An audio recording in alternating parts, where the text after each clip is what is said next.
talking with my brother Robin about plastering.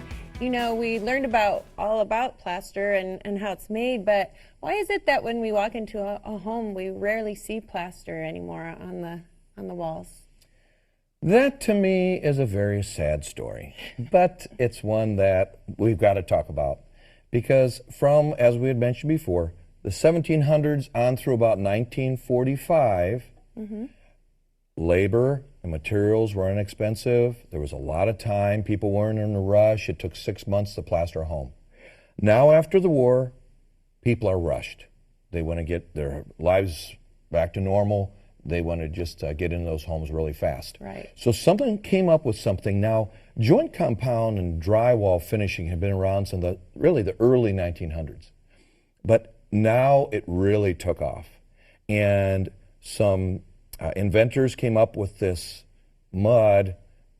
It's basically a joint compound you've seen in a 5-gallon bucket. A lot of people are familiar with that. And you spread it on in thin coats, wait a little while till it hardens, and then sand it. Right. Joint compound and it's drywall finishing. Well, when plasters saw that, they immediately rejected it. They wouldn't pick it up. Well, that was their fatal mistake. It's kind of like if you can imagine a person who owned a solid wood furniture store. And all they deal with is oak and cherry furniture. And then someone one day says, hey, there's a particle board. And he says, forget it, I'm not going to really carry that in my store.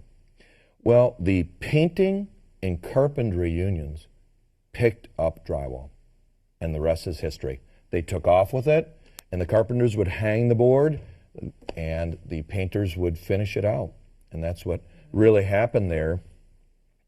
Something else that happened is the plasters tried, but to no avail really, to catch up to the drywall finishers after that.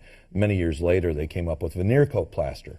And that's done a little bit today, but not very much.